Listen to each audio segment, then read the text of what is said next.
এবার আমরা যাব দ্বিতীয় পর্যায়, synthesis of yoga, written by Shri Aurobindo.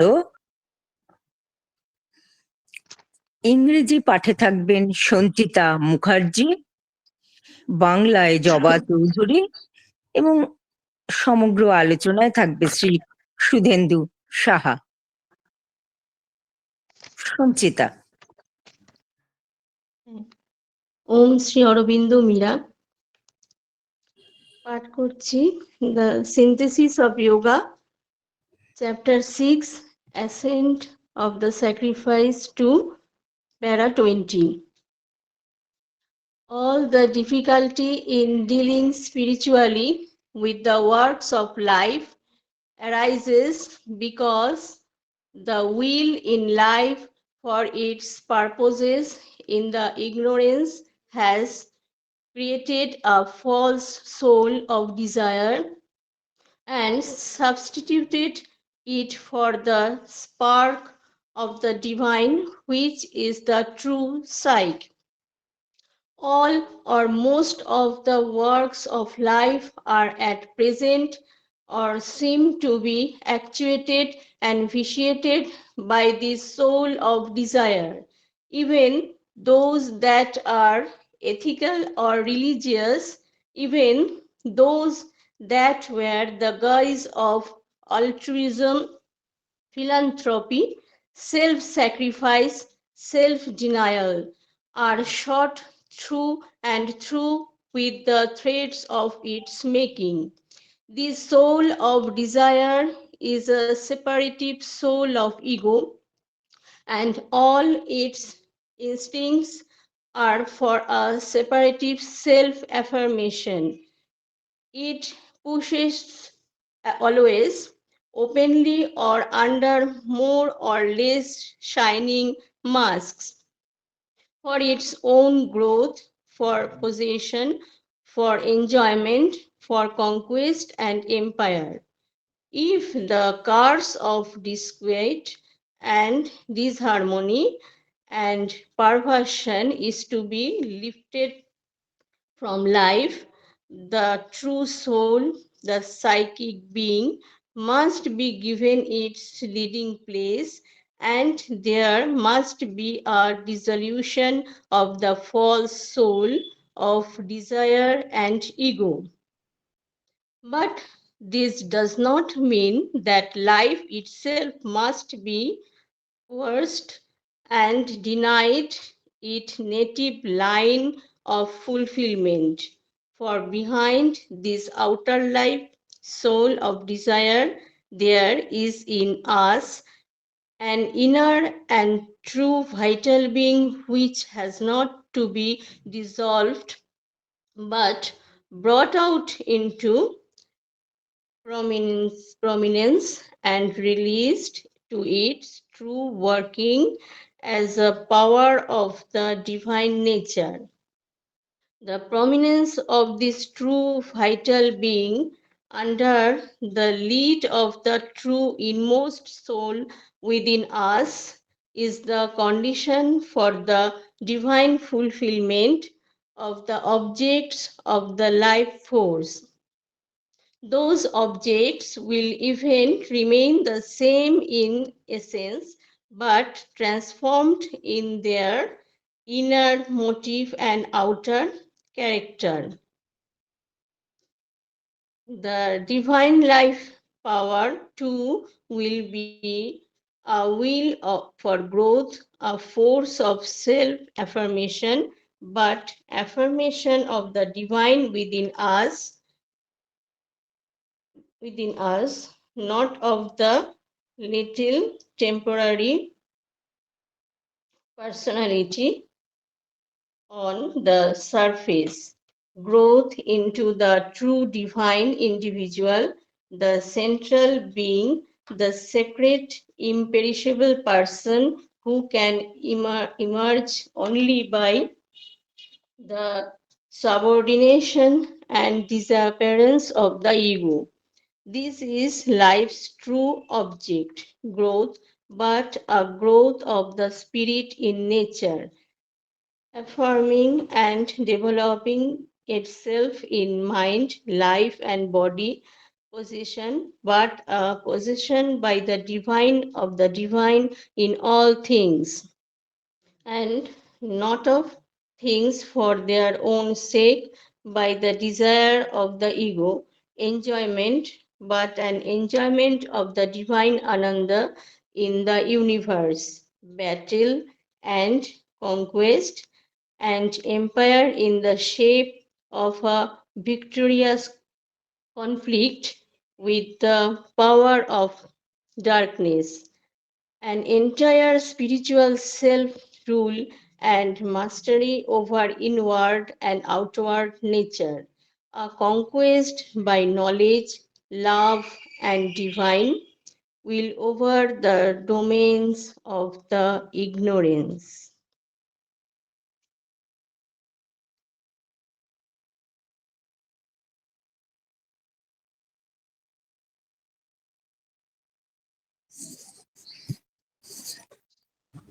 ওম শ্রী অরবিন্দ মীরা। ইংরেজি পাঠের বাংলা অনুচ্ছেদটি পাঠ করছি। আমরা রয়েছি যোগ সমন্বয়ের ষষ্ঠ অধ্যায়, যজ্ঞের উদয়ন 2, পৃষ্ঠা 144, 145।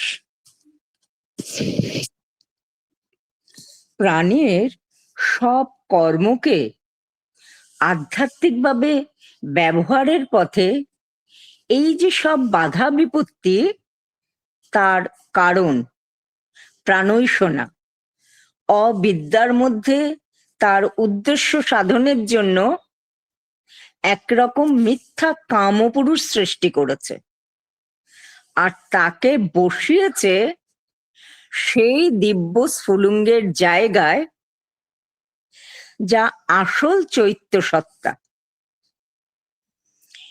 এই কামনার পুরুষ দ্বারাই বর্তমানে আমাদের জীবনের সমস্ত বা অধিকাংশ কর্ম প্রবর্তিত বা দূষিত হয় বা তা মনে হয়। এমনকি যেসব কাজ নৈতিক বা ধর্মীয়, এমনকি যেগুলি পরার্থপরতা, মানব প্রীতি, আত্মোৎসর্গ বা আত্মত্যাগের ছদ্মবেশ ধারণ করে, তাদের মধ্যেও এর তৈরি সব সুতোর ঘন বুনন আছে। এই কামপুরুষ হলো অহং।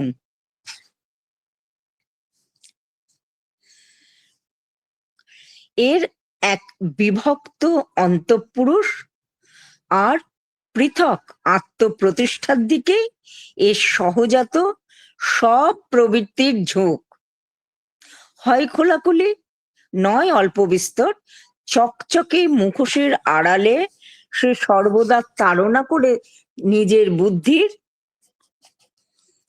বুদ্ধির জন্য, অধিকার ও ভোগের জন্য, বিজয় ও সাম্রাজ্যের জন্য।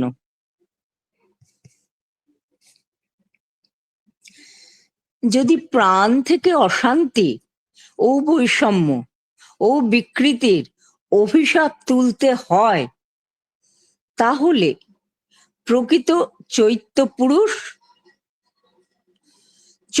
পুরুষকে বরণ করা চাই। প্রকৃত অন্তঃপুরুষ চৈত্য পুরুষকে বরণ করা চাই, তার নেতৃত্ব পদে। আর চাই কামনা ও অহংয়ের এই মিথ্যা অন্তঃপুরুষের সম্পূর্ণ বিলোপ। কিন্তু তার অর্থ এই নয় যে স্বয়ং প্রাণকেই নিগৃহীত করতে হবে ও সার্থকতা সাধনের জন্য তার স্বাভাবিক ধারায় তাকে চলতে দেওয়া হবে না। কারণ এই বাহ্য কামপুরুষের পশ্চাতে আমাদের মধ্যে আছে এক অন্তর ও সত্যকার প্রাণময় পুরুষ, যাকে ধ্বংস না করে বরং তাকে সুপ্রকাশিত করে মুক্ত করতে হবে তার আসল কর্মধারায়, দিব্য প্রকৃতির শক্তি হিসেবে। আমাদের অন্তস্থ প্রকৃতি অন্তরতম পুরুষের অধীনে। এই সত্যকার প্রাণময় পুরুষের সুপ্রকাশ হলেই প্রাণশক্তির উদ্দেশ্য সমূহের দিব্য সার্থকতা সম্ভব। এমনকি এই সব উদ্দেশ্য মূলত একই থাকবে, কিন্তু সে সব রূপান্তরিত হবে তাদের আন্তর প্রবর্তক শক্তিতে ও বাহ্য লক্ষণে। দিব্য প্রাণ সামর্থ্য হবে বৃদ্ধির সংকল্প, আত্মপ্রতিষ্ঠার শক্তি কিন্তু তা হবে আমাদের মধ্যে ভগবানের প্রতিষ্ঠা। উপর ভাষা ক্ষুদ্র সাময়িক ব্যক্তিসত্তার প্রতিষ্ঠা নয়,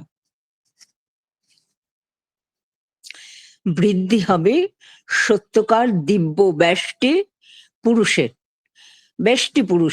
কেন্দ্রীয় সত্তায়, গূঢ় অবিনশ্বর ব্যক্তিত্বে তার আবির্ভাবের একমাত্র উপায় হলো অহংয়ের অবনমন ও তিরোভাব।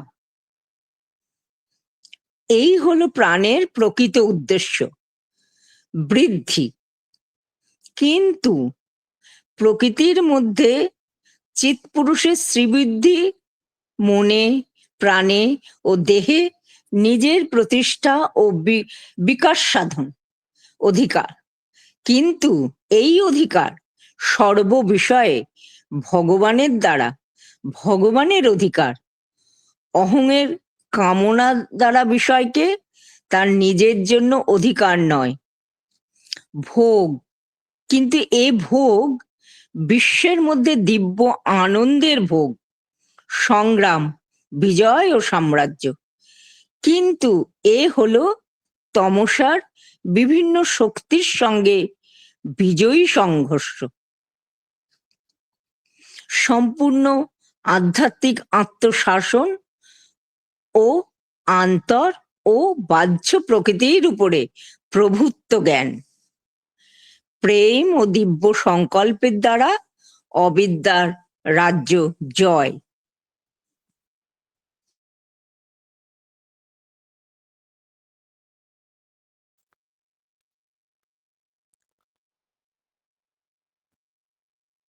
মা শ্রী অরবিন্দের প্রতি শ্রদ্ধা জ্ঞাপন করি।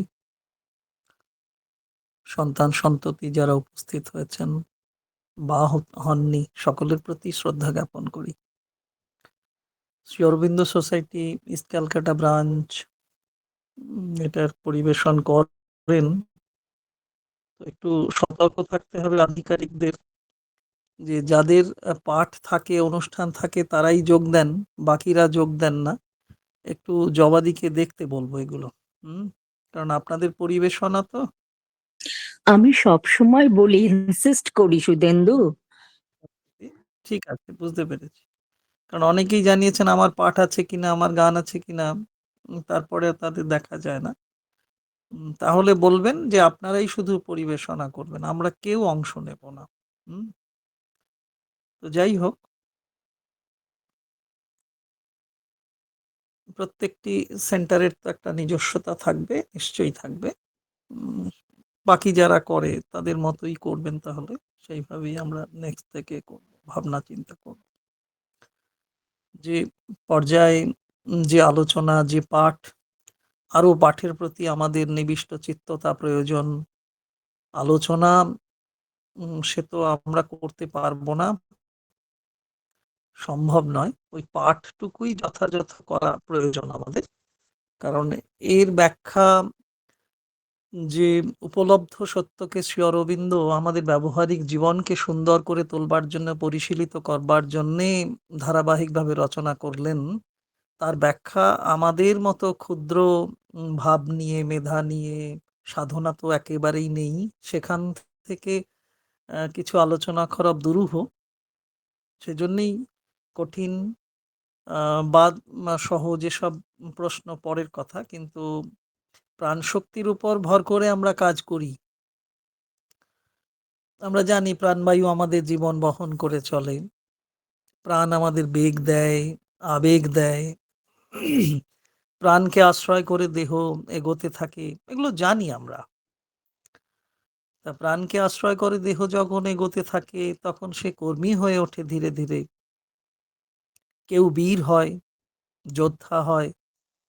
তারপর ওই গান গাইতে গাইতে তো বললে হবে না যে তার আর পর নেই, কিন্তু তারও পর আছে নিশ্চয়ই। সে গানের মধ্য দিয়ে সব শেষ হয়ে যাবে না, তারও পর থাকে। প্রাণের আবেগ, প্রাণের বাসনা, এ তো আমরা আটকে রাখতে পারি না। রবীন্দ্রনাথের উধিয়া রাখিতে পারেন নাই। তো তিনি প্রাণের কথা বলে দিচ্ছেন, কিন্তু সেই প্রাণও স্থিতি লাভ করে, প্রশান্তি আসে, প্রাণেও প্রশান্তি আসে, সময় লাগে। শত সহস্র ক্লান্তি এবং বিশ্রান্তির পর মা যখন মাথায় তার হাত বুলিয়ে দেন, কি আনন্দ, কি আনন্দ! তখন কি আনন্দ! নাচে মুক্তি, দিবারাত্রি গাহে ছন্দ। এই যে ব্যাপারটা, মা যখন তার হাত বুলিয়ে দেন, সেই হাত বুলিয়ে দেবার অনুভূতি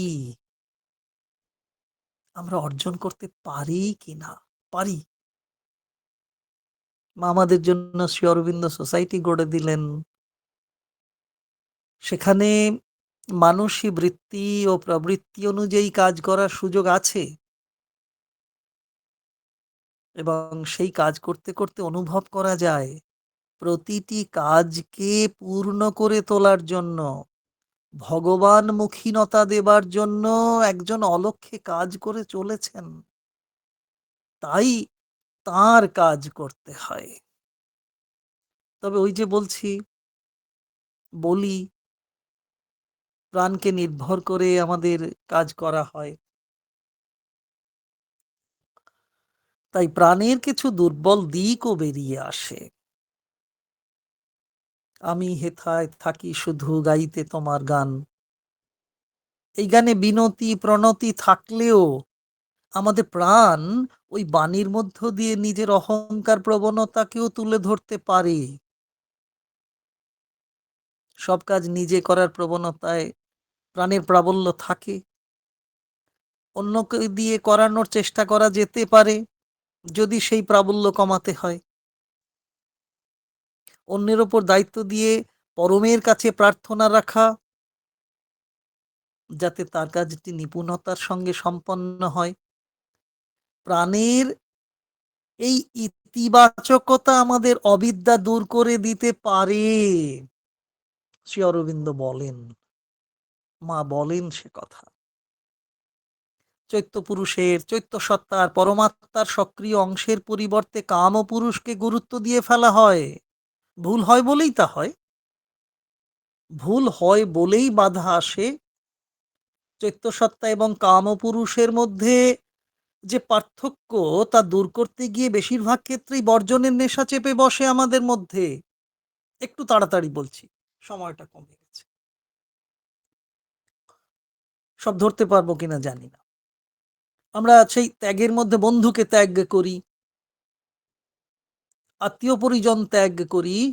বন্ধুর মধ্যকার যে কল্যাণকামী ভগবানত্ব, আত্মীয় পরিজনের মধ্যকার নিরাপদ সহায়তা দানকারী ঈশ্বরত্বকেও তো আমরা বর্জন করি। ফলে বাধা অনিবার্য, বাধা আসবেই। প্রতিটি ক্ষেত্রে লোক কমিয়ে দিচ্ছি, ছাঁটাই করছি, বর্জন করছি, একাগ্র একমুখী হতে চাইছি। আবার বলছি, লোক বাড়ছে, বড্ড ভিড়। একাগ্রতার মাত্রা কমে যাচ্ছে, বাধা তো বটেই। তখন ওই বিষণ্ণতার গানই মনে আসে, আমি দুঃখী, বড় দুঃখী, কেউ জানে না, মানবেও কিনা। তা দুঃখ যদি এসে থাকে, বিষণ্ণতা যদি এসে থাকে, দুঃখ দূর করার জন্য অনেকগুলো কি করি আমরা, ক্লাবের মেম্বারশিপ নিয়ে নিই। কখনো তা নৈতিক, কখনো ধর্মীয় ভাব তার মধ্যে কাজ করে। ধর্মচেতনার প্রাথমিক পর্বের কথা গানেই বেশি ভালো লাগে আমাদের। একদম প্রাথমিক পর্যায়ের কথা, তার ভাব ভাবনা, সেগুলোই আমাদের আকর্ষণ করে বেশি। তাই মন্দির মসজিদের প্রাথমিক কথনগুলোর মধ্যেই আমরা আবিষ্ট নিবিষ্ট হয়ে ঘোরাফেরা করি, আবৃত্ত হতে থাকি। তারপরে টুকু আর যাওয়া হয় না, অথচ তারপরেও আছে ওই যে ভালো লাগা। সেই প্রাথমিক পর্বকে, সেই প্রাথমিক পর্ব যাকে ভালো লাগে তাকেও এখনো অর্জন করা হয় না বলেই ওই ওই ওই সেই ঘুরে মরি, একই একই একই একই প্রাথমিক সেই তত্ত্বকথার মধ্যেই বারবার ঘুরে মরি। তার থেকে উত্তরণের চিন্তা আসে না। অর্থাৎ ওই প্রাথমিক পর্যায়কেও যদি আমি অর্জন করতে না পারি, তাহলে তার পরে যাব কি করে? সে চেষ্টাও আমাদের খুব একটা থাকে না। আর একটু একটু একটু ওপরে উঠতে গেলে যে ধরনের প্রস্তুতি দরকার তা তো হয়ে ওঠে না, হয় না। বিচ্ছিন্নভাবে হয়তো কেউ কেউ চেষ্টা করেন, সেবামূলক কাজ করেন, মানব প্রীতিমূলক কাজ করেন, সেই সব কাজ করতে ভালো লাগে। কারণ তার মধ্যে একটা আলাদা প্রাপ্তি থাকে, স্যালুট পাওয়া যায়, বড় সার্টিফিকেট পাওয়া যায়। এই এখন স্বেচ্ছা রক্তদানকে এখন স্বেচ্ছায় রক্তদান বানানো হয়েছে। হুম, তাতে কি জিনিস গিফট দিচ্ছ তোমরা, সেজন্য রক্তদান করতে মানুষ ছোটেন। তো ওই ওই ওই ব্যাপারগুলো রয়ে গেছে, তাই সেবামূলক কাজ ভালো লাগে, মানব প্রীতিমূলক কাজ ভালো লাগে। শ্রী অরবিন্দ আশ্রম, শ্রী অরবিন্দ সোসাইটি সেই ভাবনাগুলো নেই। সেই জন্যে খুব একটা শ্রী অরবিন্দানুরাগী মানুষজন দেখা যায় না। তবে বাড়ছে, গতি প্রবৃত্তি অনুযায়ী মানুষজন কিছু কিছু ক্ষেত্রে এগিয়ে আসছেন।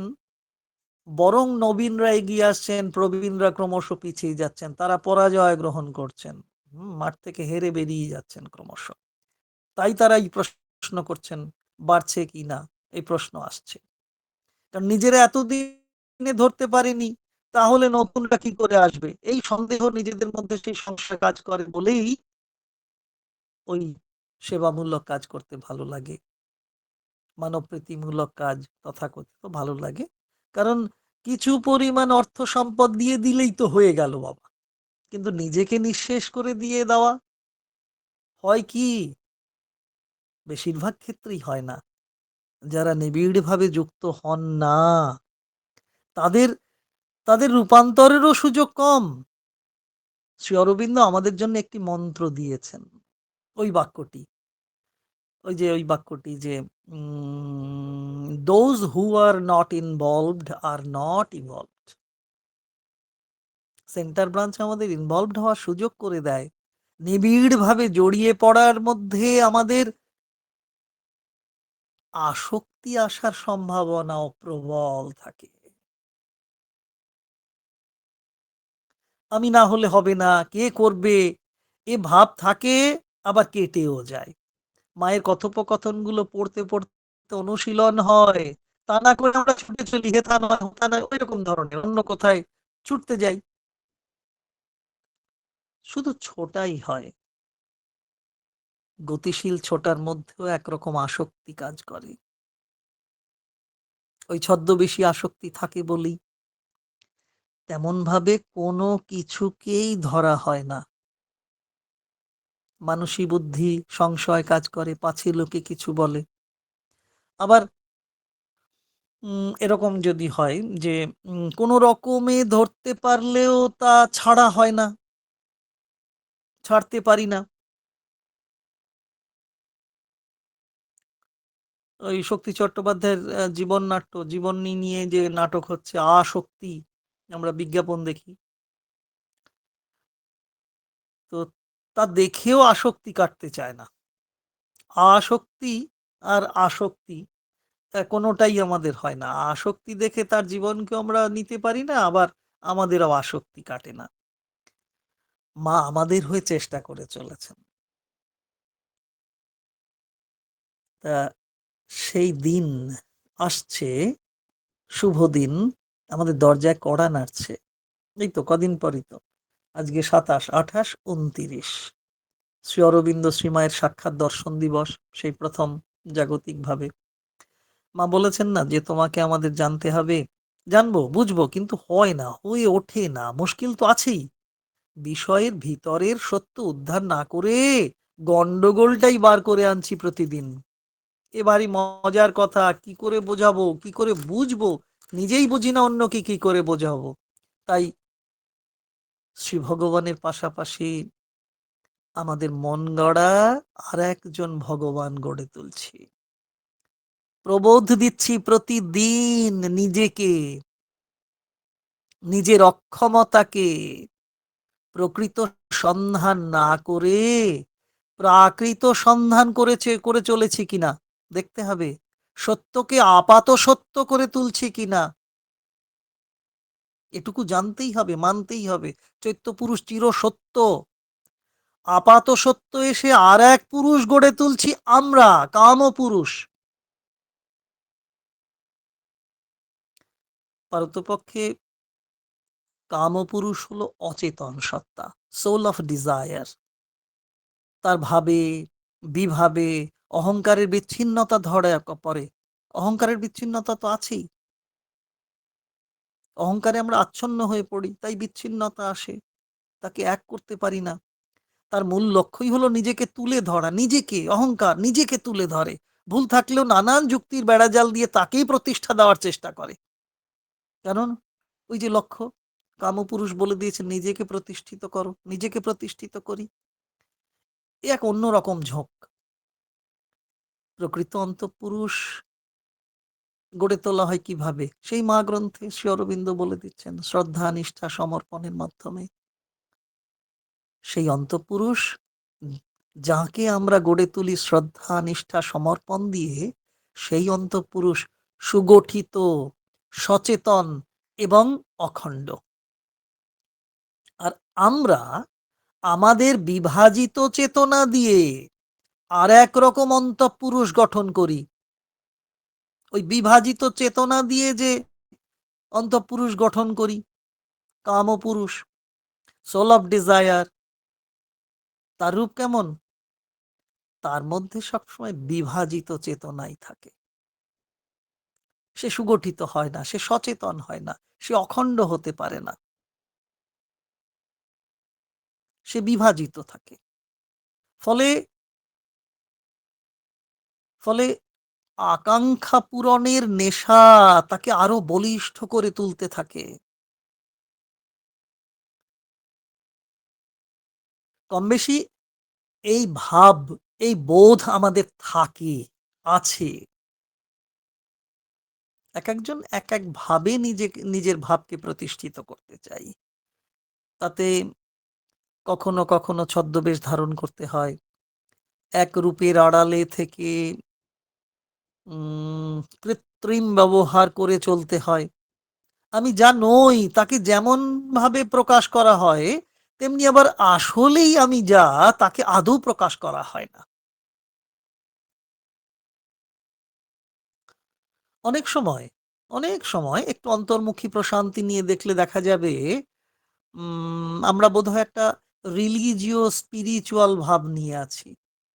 যুগল Kishore Mukhopadhyay the practice of the integral ইয়োগাতে স্পষ্টতই বলেছিলেন, আমরা কি পুট অন করি, কি পরিধান করি না, রিলিজিও স্পিরিচুয়াল গার্ব। একটা ধর্মীয় অধ্যাত্ম বা অধ্যাত্ম ধর্মীয় খোলসের মধ্যে নিজেদের আবৃত করে রাখতে ভালোবাসছি। ওই যে কামপুরুষ গঠন করেছি, প্রকৃত অন্তঃপুরুষকে সরিয়ে দিয়ে এক ছদ্ম অন্তঃপুরুষ তৈরি করছি, নিজের মনোবাসনা পূরণ করছি, আমার ইচ্ছাটাকেই তার ইচ্ছা বলে চালিয়ে দেওয়ার চেষ্টা করছি। শুধু বললেই তো হবে না, আমরা বলি আমরা আমাদের অন্তঃপুরুষ, প্রকৃত অন্তঃপুরুষ অর্থাৎ চৈত্য পুরুষকে বরণ করে নিতে চাই। আচ্ছা, সত্যিই কি চাই? তার কথা কেউ বলে? আদৌ কি বলে? আসলে পূর্বজন্মের সুকৃতি থাকলে তো ভালোই। হ্যাঁ, থাকলে তো ভালো মানে কি? সুকৃতি আমাদের সকলেরই আছে। না হলে মানুষ হয়ে এসেছি কেন? মানুষেরই কেবল চৈত্য পুরুষ আছে। কই দেবতাদের তো চৈত্য পুরুষ নেই। তাহলে চৈত্য পুরুষ আছে বলেই আমরা রূপান্তরিত হতে পারি। কেবল তার ঢাকা পড়ে আছে। তবে তাকে তাকে তাকে তাকে আবিষ্কার করাই হলো মানুষের আসল মনুষ্যত্ব। শ্রীমাই যে শ্রী অরবিন্দ সোসাইটি গড়লেন, ওয়ার্ল্ড ইউনিয়ন গড়লেন, শ্রী অরবিন্দোজ অ্যাকশন গড়লেন, কেন? একটু তলিয়ে দেখলেই দেখতে পাওয়া যায় তার মূল কারণ কি। অবশ্য সে কারণ দর্শানো দেখা, সবাই আমরা তার মূল কারণ তলিয়ে দেখতে যাওয়ার সুযোগ পাই না, ইচ্ছে হয় না, তাগিদ থাকে না। তাগিদ আনার জন্যই এই কেন্দ্র শাখাগুলোর প্রতিষ্ঠা। নিঃস্বার্থ এবং নিঃশর্তভাবে কাজ করার সুযোগ আছে এখানে। ধাপে ধাপে জানতে ইচ্ছে করে এখানে এই পৃথিবীতে কেন এসেছি, এখানে কি কাজ আমাদের।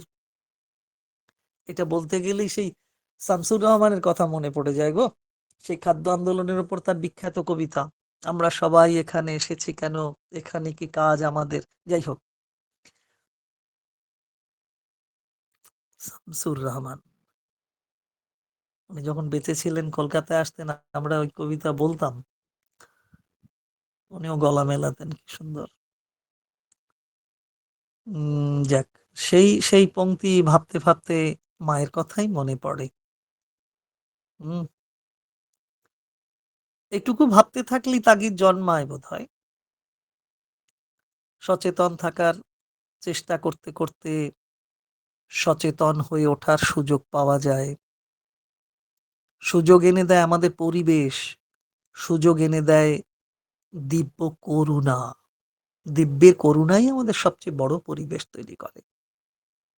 আর আমাদের বহিরাঙ্গিক জীবন বা আভ্যন্তরীণ জীবনের যে পরিবেশ, দিব্য করুণাতেই তা সুগঠিত হয়।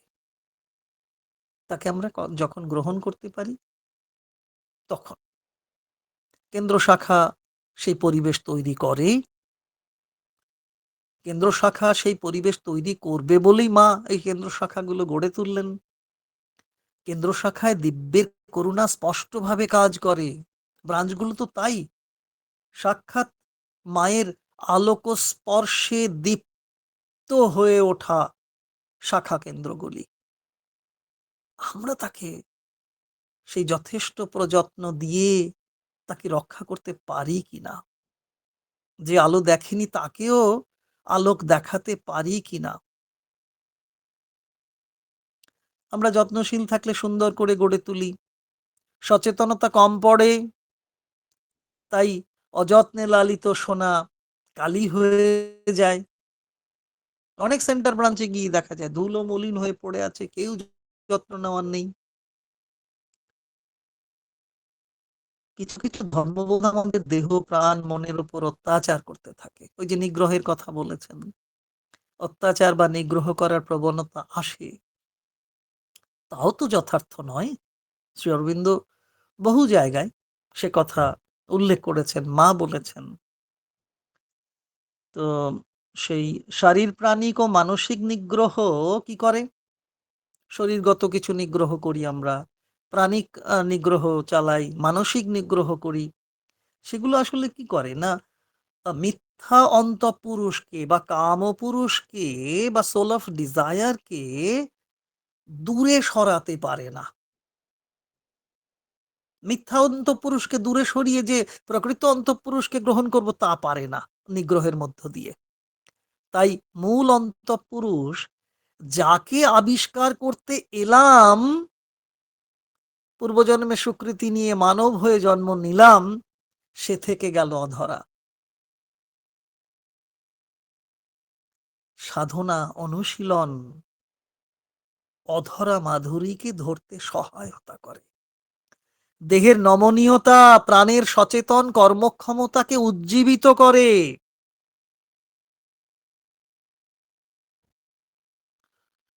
প্রাণের সচেতন কর্মধারা তখন ভক্তির প্রাবল্য পায়, মনকে বিশুদ্ধ জ্ঞানে আধারে, বিশুদ্ধ জ্ঞানের আধারেই বলবো, হ্যাঁ, যদি এরকম বলি যে মনকে, তাহলে দেহ নমনীয় হয়, প্রাণ কর্মধারা অনুযায়ী, সঠিক কর্মধারা অনুযায়ী ভক্তির প্রাবল্য নিয়ে কাজ করে, মন বিশুদ্ধ হয়ে ওঠে। আমরা তো জানি যে হৃদয়ের পিছনে প্রাণ, মন ও হৃদয়, এই যে তিন কর্তা, তার গভীরে, হৃদয়ের গভীরে যে চৈত্য সত্তা বিরাজ করেন, চৈত্য পুরুষ, তাহলে চৈত্য পুরুষের সামনে যদি হৃদয় থাকেন, সেই চৈত্য পুরুষের দুই ধারে দুই রুই কাতলা, প্রাণ এবং মন, তাহলে চৈত্য পুরুষের, চৈত্য সত্তার আলোক প্রভাবে, চৈতন্য প্রভাবে প্রাণ এবং মন আশান্বিত হয়ে ওঠে, আলোকিত হয়ে ওঠে। সামগ্রিকভাবে চৈত্য প্রভাবে প্রাণ প্রভাবিত হয়, মনও প্রভাবিত হয়। তাই আমরা শুধু প্রাণ চাইব না, প্রাণিক বোধ চাইব না, প্রথমাবস্থায় প্রাণিক চৈত্যবোধ, তারপরে উত্তরিত হব চৈত্তিক প্রাণবোধে, প্রাণও রূপান্তরিত হবে তখন চৈত্যবোধে। ঠিক তেমনি ভাবে চৈত্যের প্রভাবে প্রভাবিত হয়ে মন বিশুদ্ধ হয়ে উঠবে, অতিমানসের পথে তীব্র গতিতে এগিয়ে চলবে। সময় দিতে হয় তার জন্য। সে সময় দেবার মতো সময় আমাদের হাতে থাকে না। একজন একদিনে প্রয়োজনীয় কাজটুকু সুচারুভাবে করে দিতে পারেন কিনা, কখনো কখনো পারেন, আবার অনেক দিন চলে যেতে পারে, কাজ হয় না। সুচারুভাবে তো সে পরের কথা, হয়ই না। তাহলে আমরা কি জানবো? দেহ প্রাণ মনের ওপর অত্যাচার করতে নেই।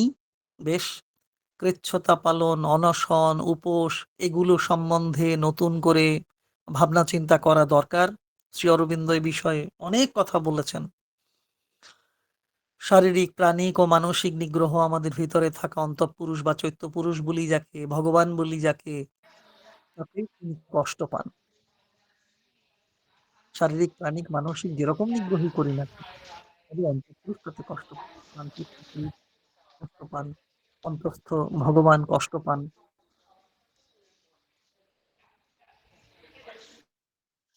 কেউ কিছু বলতে চাইছেন বোধহয়, একটু পরে আমি এই কয়েকটা কথা সেরে নিই, একদম সময় শেষ হয়ে গেছে।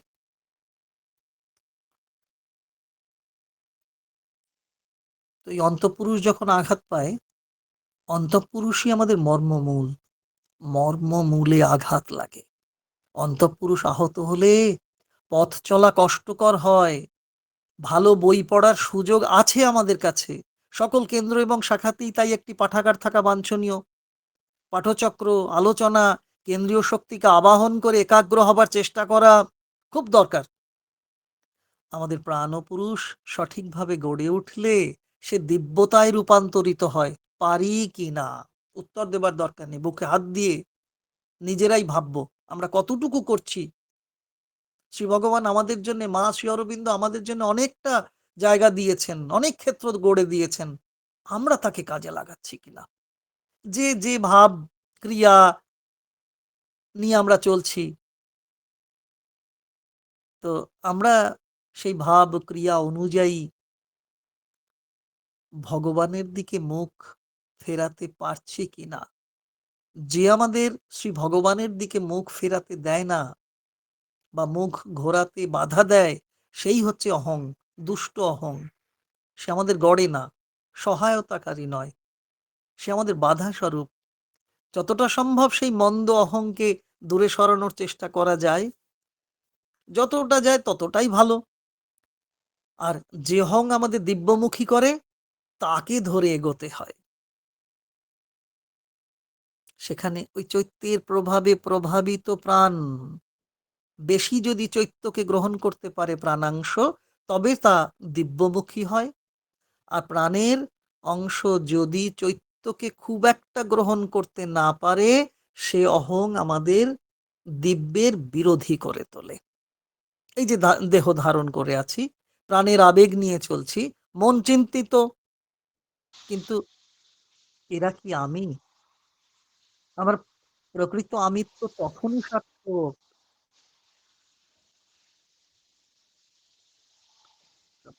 চলছে এই মাইক্রোফোন হঠাৎ।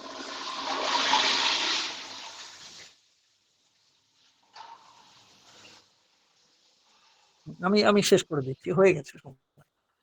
ওই ওই কি কথা বলছিলাম যে আমার প্রকৃত আমিত্ব তখনই সার্থক যখন বুঝতে পারি একমাত্র ভগবানই, আমরা অহং দিয়ে গঠিত নই। আমাদের উপর পূর্ণ অধিকার একমাত্র শ্রী ভগবানের। শ্রী ভগবানের কৌলিন্য নিয়েই আমরা থাকব।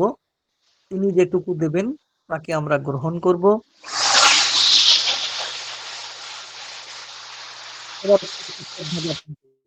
থামছি।